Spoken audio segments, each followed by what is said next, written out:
showed up for the last day of rehearsal and I was super depressed, and the lessons and the stories I take from that, there's no price.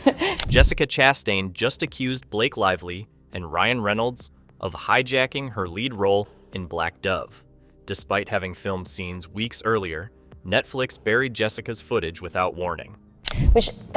I've never had that experience on a set. Now the internet's on fire, and Blake's being dragged for turning someone else's raw performance into a red carpet publicity stunt. Word is, Jessica was locked in until someone with more influence rewrote the script. Literally. First of all, let's make one thing clear. In Hollywood, roles aren't just handed out with a smile. You survive sabotage. That's the real casting process now. And Jessica Chastain? She survived it until someone got a little too obsessed with sparkle and sabotaged her right out of her own film. Jessica spent over a year on Black Dove. Yes, a full year. Building it from scratch. Not just reading the script. No, she shaped it. She built mood boards. She mapped out trauma arcs. She worked with the director. Her name was all over every single creative document. It wasn't just a role. It was a project with her fingerprint all over it. Because the couple weeks it's like the energy, it was like filtering in my pores. I was starting to feel this and she could see immediately when I came in that I just wasn't feeling good, that I was kind of sad. And where was Blake Lively during this time? Nowhere. She wasn't even part of the original conversation. She didn't audition, she didn't develop, she didn't pitch. But out of nowhere, this woman just strolls in like the studio had been waiting on her all along. Really? Because the only thing Blake had going for her was a husband with a pitch deck and a bad habit of calling other women too serious for his marketing ideas. It's just devastating, and I'm just so grateful to Variety and Karma and everybody here to be shining light on this issue. Ryan Reynolds, let's talk about him for a second, literally pitched Blake as the cleaner sell. He actually said Jessica was too prestige, too serious. I'm sorry, what kind of clown logic is that? Jessica is an Oscar-winning actress with range, intensity, and depth. But I guess that's a little too threatening when your wife's only known for swinging handbags and blowing kisses on red carpets. And she could see immediately when I came in that I just wasn't feeling good, that I was kind of sad. I never said I don't want to work today. And it gets worse. This wasn't just a shady recast, this was a hit job on everything Jessica built. Because when Blake showed up, it wasn't just with her over-processed hair and recycled Instagram poses. No, she came in with a Ryan-backed rewrite. And let me tell you, it was the dumbest downgrade you've ever seen. You take a script about trauma and survival, and you rewrite it into a glorified perfume commercial? They said Jessica was too serious for a thriller. Meanwhile, Blake's giving fashion show energy in every frame. Make it make sense. Jessica had already done rehearsals. She had test shots filmed 6 weeks before Blake was ever even in the conversation. Let that sink in. Director Isabelle Fontaine confirmed it. The entire film's look, tone, and wardrobe were created around Jessica. It was her project. Then Blake shows up, and suddenly the script's PTSD arc gets chopped into something called elevated danger. I mean, elevated danger? Is that supposed to be code for add more dresses and rooftop scenes? I've realized this past year I've had to be careful and take more of a break between films. They didn't just rewrite the film. They vacuumed out the emotion and replaced it with Euroglam fluff. Because nothing says emotional depth like sunglasses and cobblestones. They took a story about internal rage and betrayal and gave it a soft, shiny makeover. And Ryan, he had the audacity to defend it by saying, "She's Blake, she can pull anything off." Except maybe a decent monologue, or a character with a soul. Now, you'd think this would stop there, right? No, because Blake and Ryan's little sabotage party didn't just snatch the role. They ran a full-on campaign to erase Jessica from her own narrative. After Blake's little can stunt, and don't worry, we'll get to that in the next section, Netflix mysteriously started canceling everything Jessica had lined up. Her press tour, vanished. The Tonight Show appearance, postponed. The Variety photo shoot, stylistic redundancy. Sounds fake, but okay.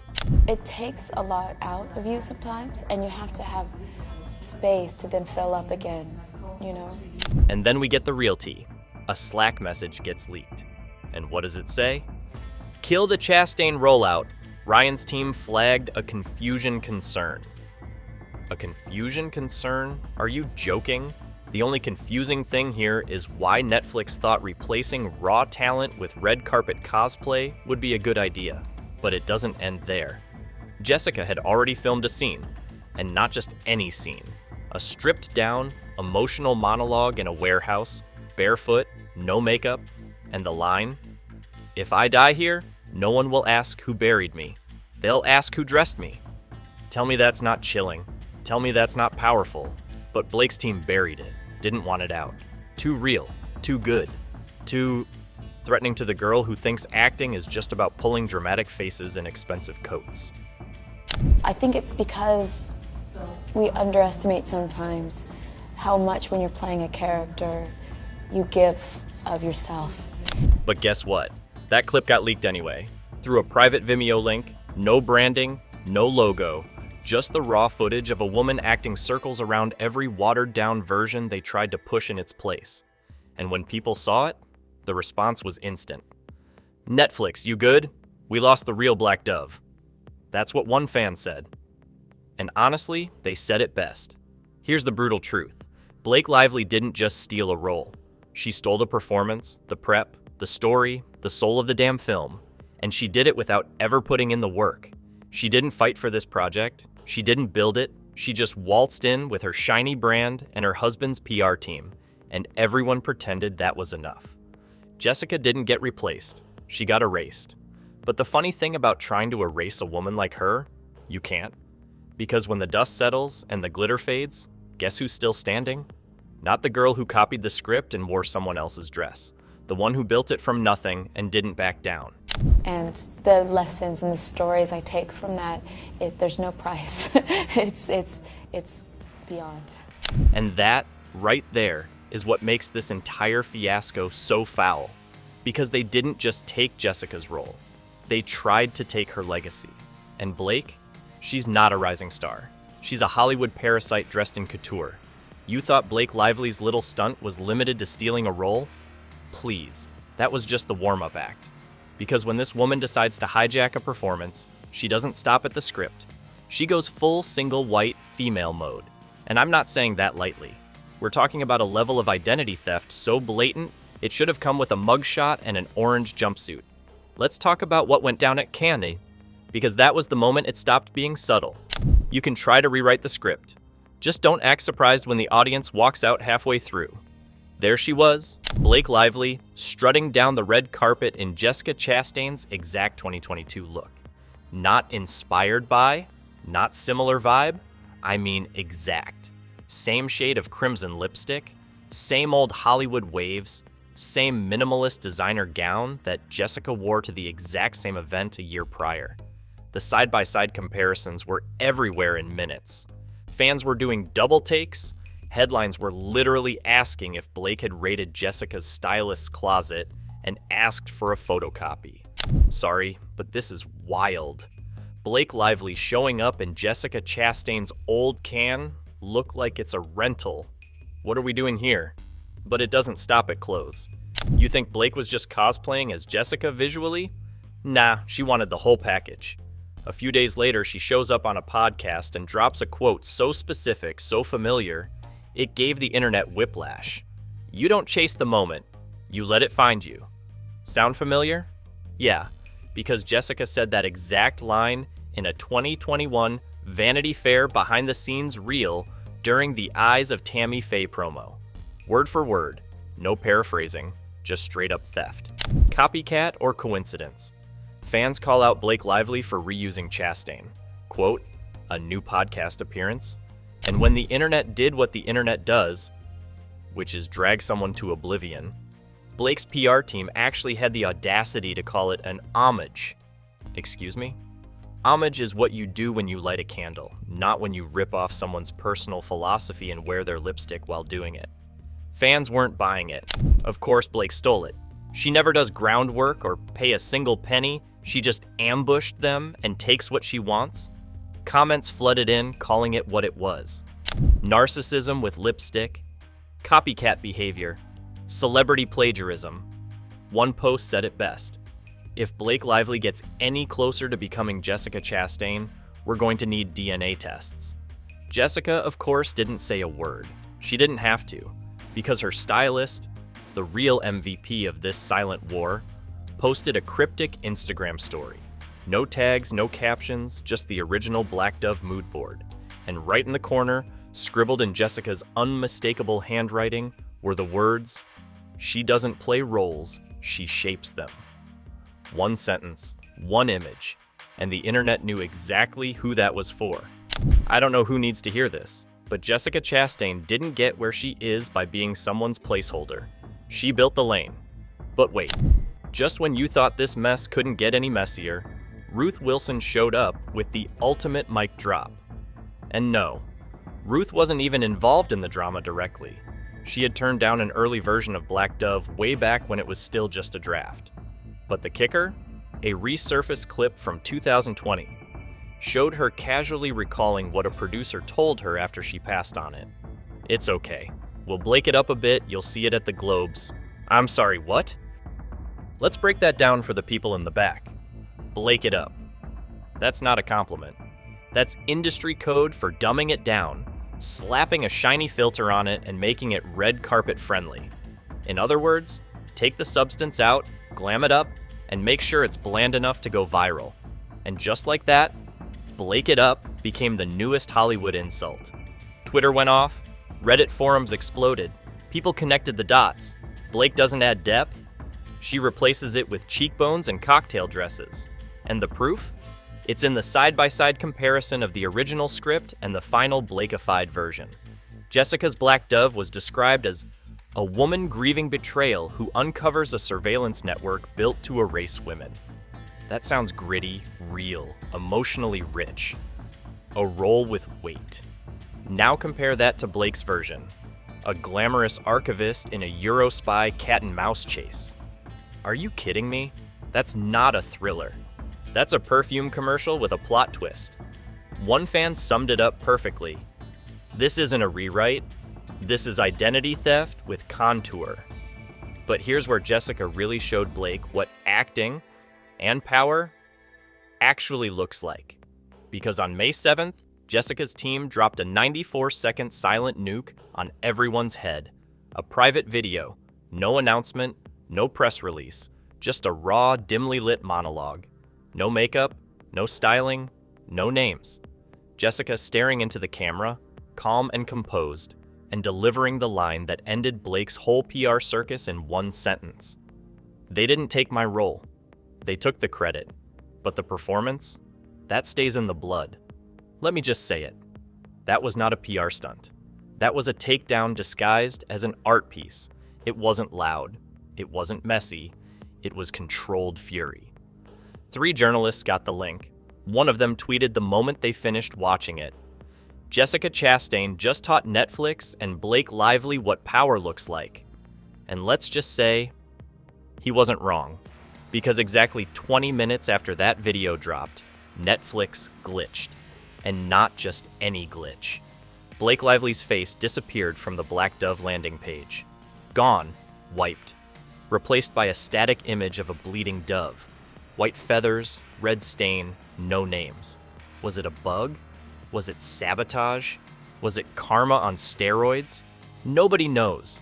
But someone caught it, screen recorded it, and by the time the internet was done with it, the damage was irreversible. So, what have we learned? Blake Lively didn't just want a role. She wanted the whole identity. The quotes, the wardrobe, the vibe, the audience, the award season buzz. Everything Jessica had built over months, even years. She wanted to wear it, post it, perform it, and pretend it was hers. And when called out, her team didn't apologize. They doubled down. Homage. Rebrand. Creative reinterpretation. Please, if you want to honor a woman's work, maybe start by not bulldozing her out of it.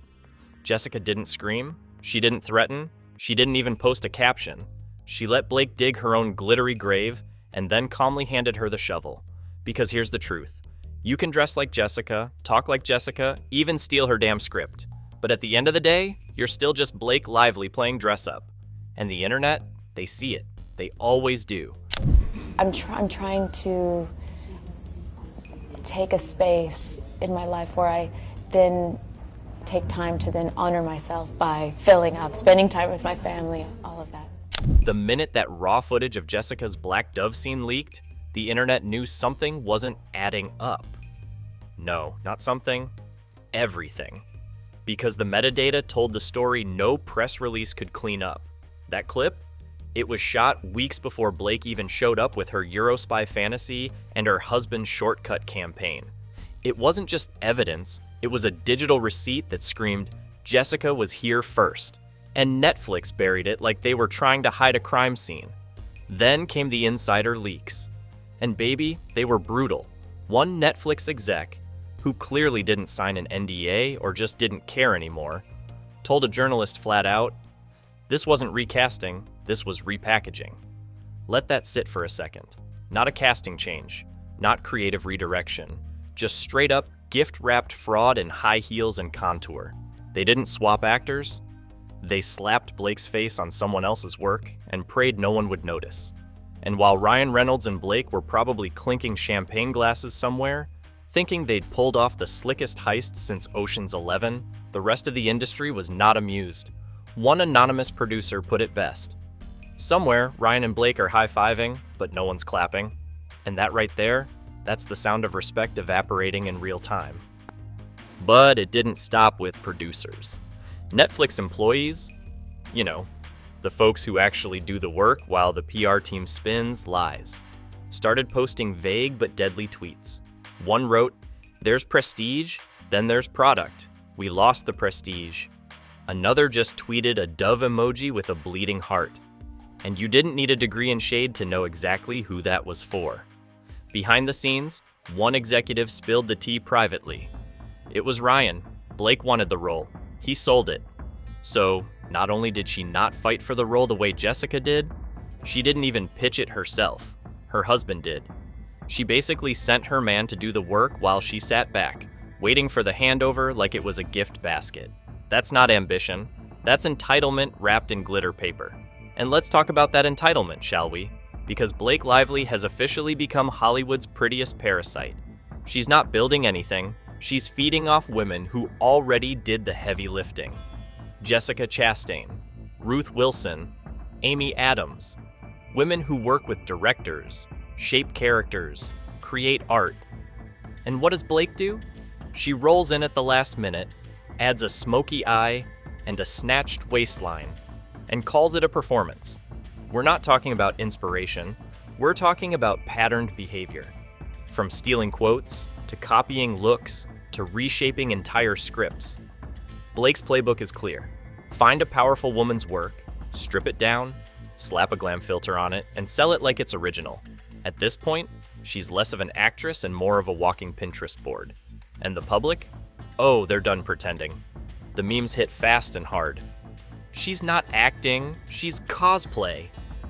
Jessica built it, Blake bedazzled it. Blake Lively, the celebrity version of Ctrl+C, Ctrl+V. Even her L'Oreal campaign caught strays. One viral comment said, "From black dove to white mascara. How do you bleach a plot?" That one? That went global in hours, and for good reason. Because people weren't mad she got a role. They were furious she tried to erase the woman who made it worth anything. Fans didn't hold back. They said what everyone else was too polite to admit. She didn't steal a role. She stole a narrative, a performance, a woman's work. She didn't just jump into a role. She pushed someone out of it, and then had the audacity to make it look like she'd always been the star. Jessica's acting blows the talentless Blake Deadly right out of the water. Meanwhile, Jessica Chastain didn't throw a tantrum. She didn't release a Notes app apology. She didn't do the talk show circuit. She just let the footage speak. The monologue. The raw emotion. The proof that real acting isn't about angles or hashtags. It's about honesty. It's about depth. And it's about respecting the damn work. Jessica didn't scream. She didn't sue. She didn't throw wine across a table or break silence with some PR-crafted my truth nonsense. She let her craft speak. And you know what? It spoke louder than Blake's entire rebrand. The internet didn't care how many shiny gowns or close-up selfies Blake posted. Once they saw that original Black Dove scene, they knew who the real lead was. And it wasn't the one with a personal hairstylist on set. One critic summed it up best. This wasn't about a role. It was about who's allowed to build stories and who gets to steal them. And that's the root of it. Because this isn't just a celebrity tiff. This is about power, access, and how women's work gets erased when it makes other people uncomfortable.